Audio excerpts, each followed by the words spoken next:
What is it? What is it? Why, lovely lady, it's a tribble. A tribble? Action. It's been 30 years since fans of the original Star Trek series first witnessed the invasion of the troublesome Tribbles. Hi, they're into the machinery, all right. Now they're back, and the crew of Deep Space Nine must travel back in time to save Captain Kirk and his crew from a devious plot that could alter history. It's like visiting somebody's family reunion, and you're kind of a guest. You kind of know people. After we finished that, they kept popping up everywhere, all over the set. Every now and then you open a drawer or something in the room, and here's a Tribble. You get to reach back 30 years and shake hands, almost physically, and I think that's a beautiful thing. State-of-the-art special effects technology allows the two crews to interact in ways never before seen on television. It's an all-out tribute, honoring 30 successful years of the Star Trek saga. I really can't wait to see this new cast interacting with the old cast. I think it's going to be something else. The Sci-Fi Channel presents this exclusive behind-the-scenes look at the historic making of Star Trek Deep Space Nine, Trials and Tribble-ations. The Tribbles episode always ranked as a favorite among the fans, and when the original writer David Gerrold saw the results of his big break in television, he wasn't quite sure what to think. I didn't know if it was any good or not. I honestly did not. And it was all over, and my friend said, "Boy, that was pretty good. That was terrific." And I said, "Well, yeah, but it's only one episode of one TV show." And I literally said, 20 years from now, who's going to remember it?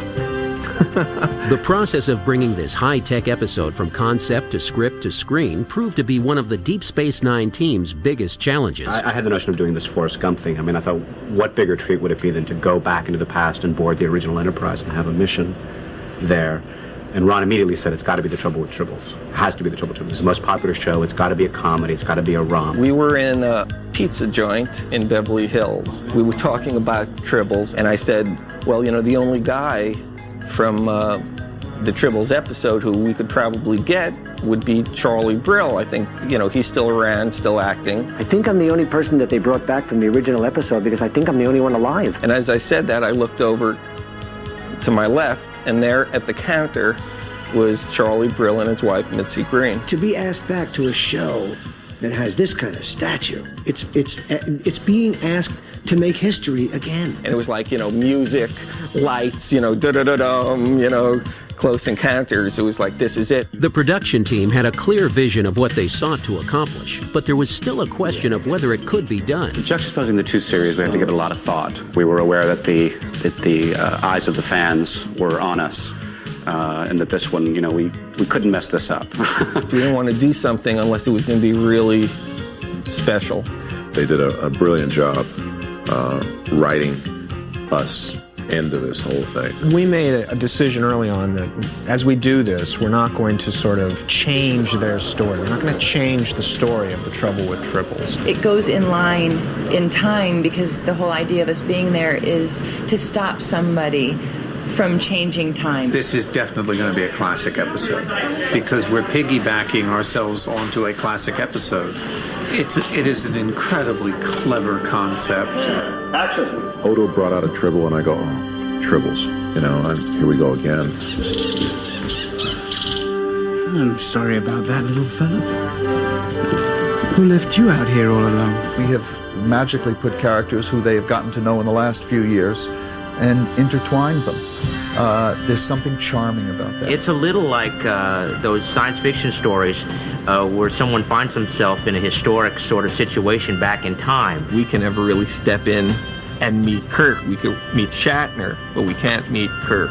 Of course, Kirk only exists inside people's television sets. It has been noted and logged. Kirk out. Our characters, Cisco and the rest can't. Captain, may I ask where you'll be? Sick bay with a headache. To fully illustrate the range of their abilities, the show's special effects wizards created an amazing demonstration of just how real their illusions could be. I'll never forget, Gary Hutzel came over one day with some footage that he had shot that was basically just, I don't even remember who it was, but it was somebody standing in a Starfleet uniform, like one of those red shirt security uniforms, and they had put him into a scene from The Trouble with Tribbles of Kirk walking onto the bridge. And it shows us this scene, and it turns to us and says, what do you think? And we just went, a what? What are you talking about? This is, yeah, it's a clip from Trouble with Tribbles. He said, He just kind of looked at us like we were insane. He backed up the tape and he said, "Well, you see this guy?" I put him in there. He doesn't belong there. He's one of us. And we're like, oh man, you know? Coming up, the painstaking process of authentically recreating the look of the original Star Trek series, from the makeup and costumes to the props and staging. All next as the making of Deep Space Nine, Trials and Tribble-ations continues.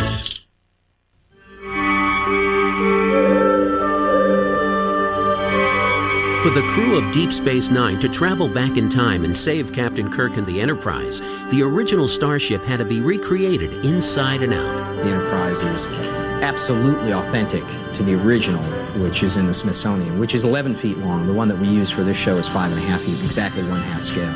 Every color that you'll see, every detail on the ship that you'll see, right down to the small, almost invisible numbers on the hull of the ship, are absolutely authentic and identical to the original.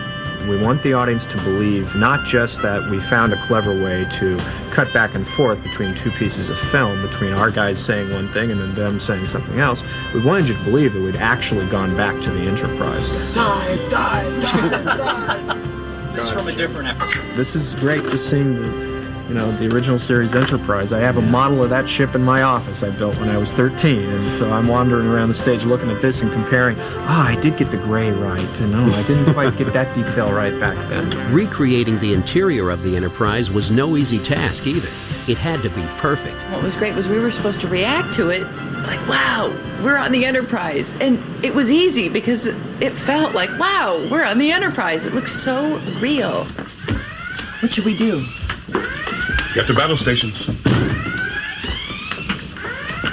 Dax is basically a stand-in for Renee and I, because we were such big fans of this series, that Dax wanders around the Enterprise and is just really grooving on all of it. She loves the uniform, she loves the equipment.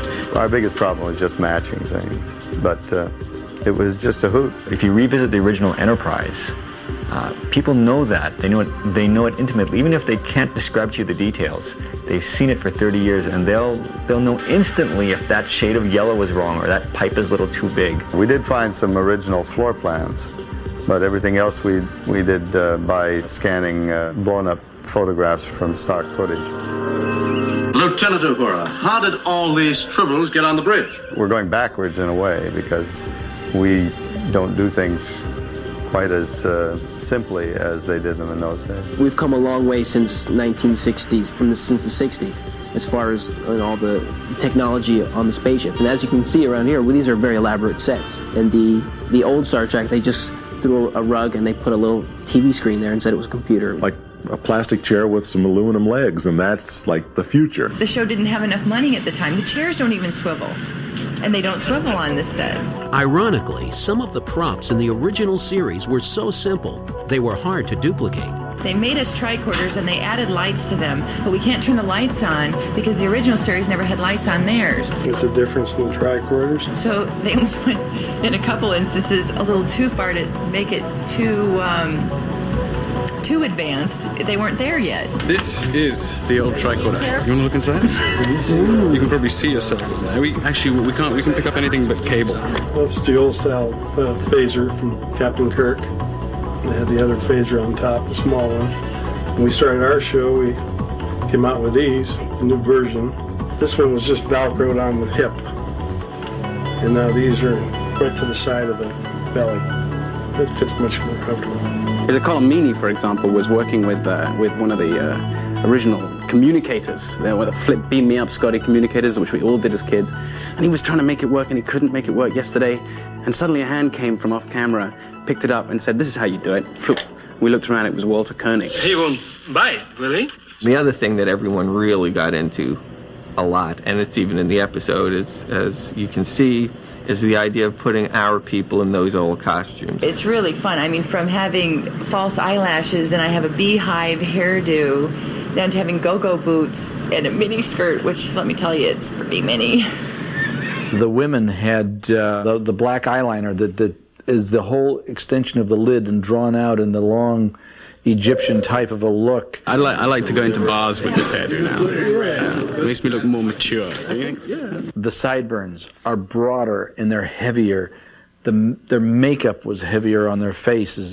They were greasier looking. Klingon! Can I interest you in a harmless little Tribble? Get it away from me. Tribbles don't like Klingons. We'll see if this is a real Klingon outfit. Oh, this is original. This is the original. This is original pants. This is original tank top. And these are replicas because this stuff wouldn't last over the 30 years. It's just large bubble wrap, painted, and we backed it on a piece of leather, and we have it to Velcro onto the belt so we can clean it. But that's the Klingon belt. The guy who plays Cyrano Jones had on this trader's outfit, and I have been given hell for the last couple of days because I play almost the same type of character that they played back in the 60s. It's not like he's walking around with his turtle head showing. Well, it looks like a cross between a pirate and an English cleaning woman. You're really in the, you're in the original makeup, the original costume. It's like going to a great ball and dressing up any kind of way you like. You're a kid at Halloween. Worf definitely does not like to wear this stuff. After 30 years, even the Tribbles needed a little primping. Yeah, this one looks kind of scrunchy. Perhaps maybe a little water and we can fluff it. Yeah. Coming up, the special effects team gives us a sneak peek at the amazing process that allowed the Deep Space Nine crew to travel back in time.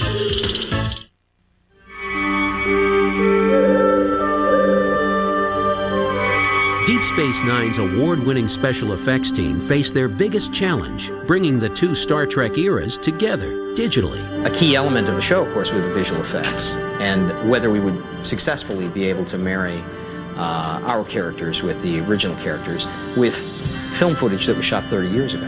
I felt immediately that we could. I felt very comfortable in approaching this, and I was dying to do the show. Hey, you look pretty hot. When the special effects team went back to the original film footage, they found some big surprises. Since that episode was last transferred off the original negative, the technology has improved so much that looking at the original film now again, they were able to see detail that they had never seen before. You can actually see coffee stains on Spock's uniform that were never seen in any of the original transfers until now. The writers faced the challenge of figuring out exactly where the Deep Space Nine crew could beam aboard the Enterprise. You're going through every scene, trying to find that moment that you need where it's, Kirk and Spock and anyone else we could get are sitting in the right place and saying kind of the right thing that we can use.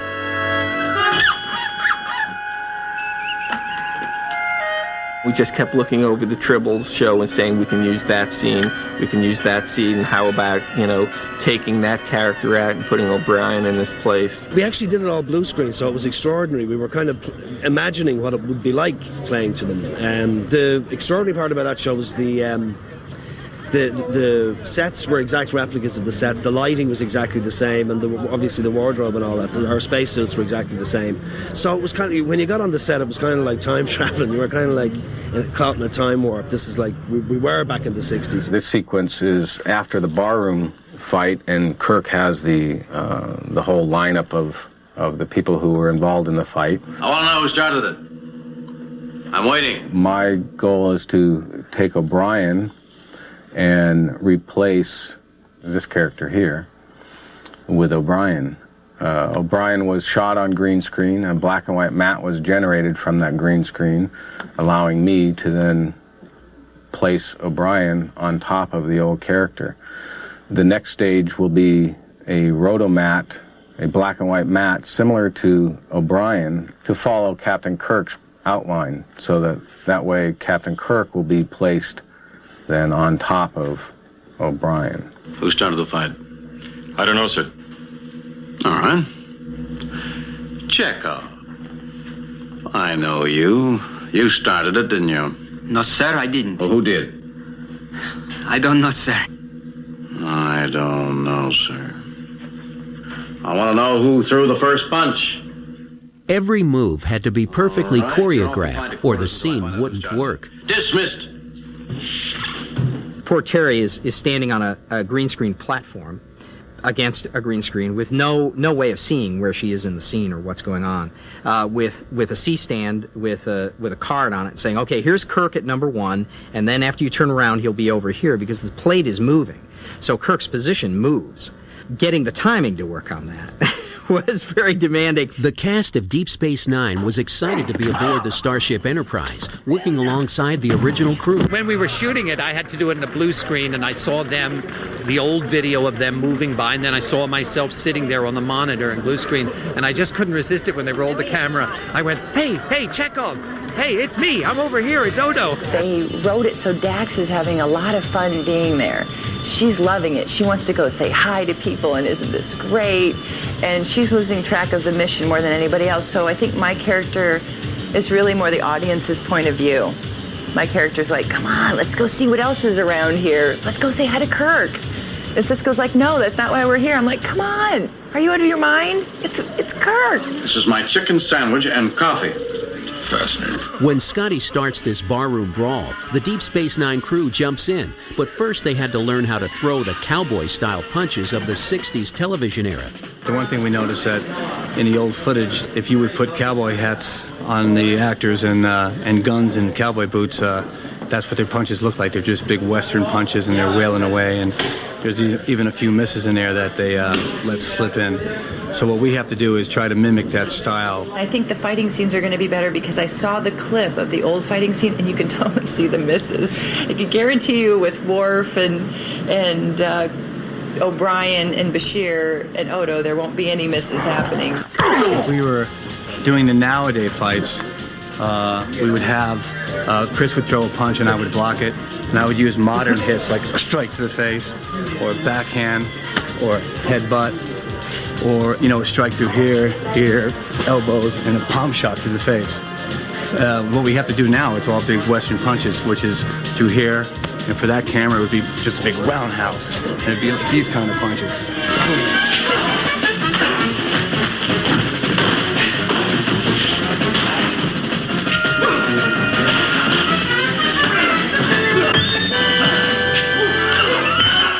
What I'm working on right now is this particular shot here where these two guys were shot on green screen.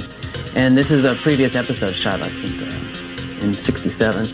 And I'm putting him over the background and adding in the shadows to try and make them look as realistic as possible.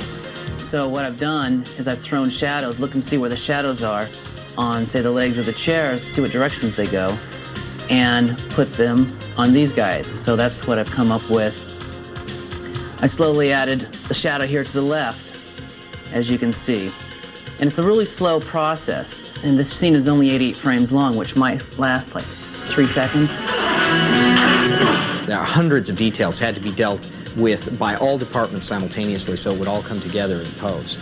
That was a real logistical challenge. It was never a time when we had something we were enamored of that we couldn't do. They recaptured the essence of 1967 with the great technology of 1996. Coming up, you'll hear what the original cast members think about this historic 30th anniversary episode.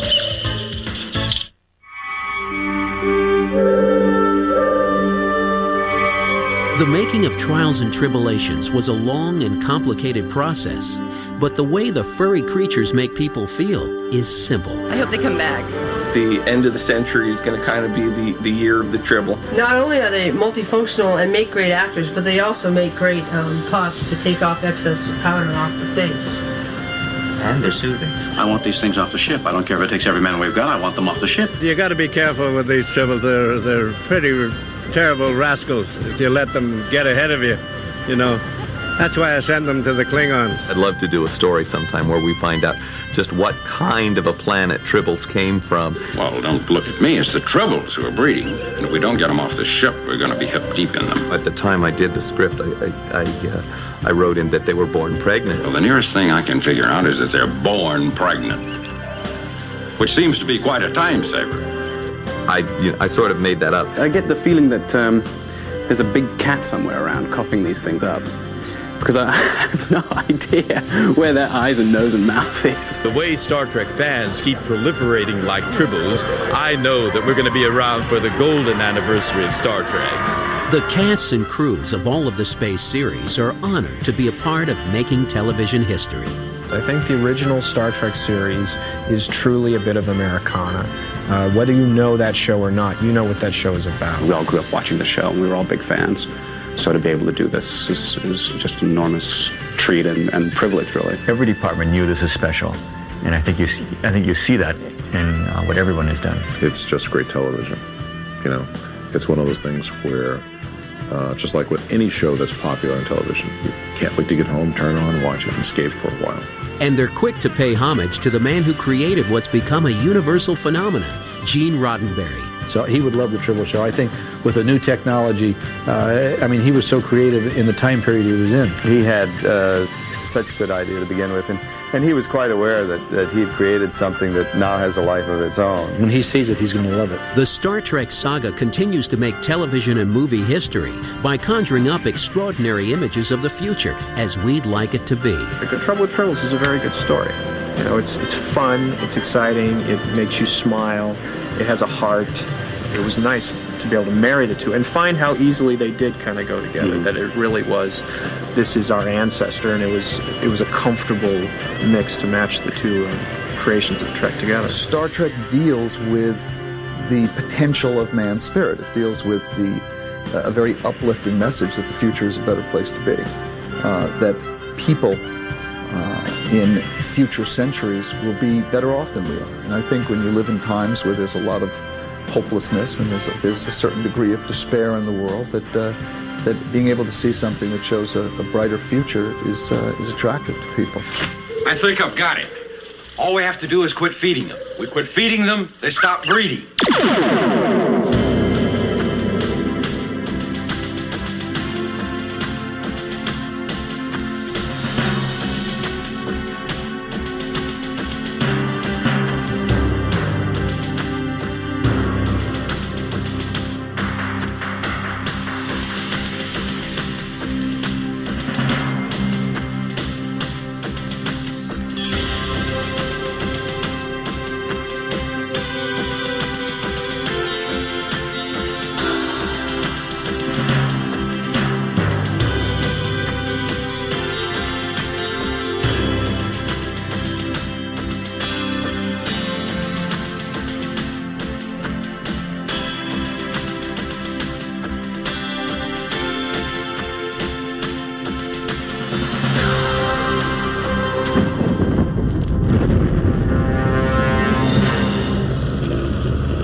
Coming up on the Sci-Fi Channel and online at sci-fi.com, chat with director Andrew Nicole, get scared by the creature from the haunted sea, and chat with a panel from the SF Vortex War Room. Log on now and you're there.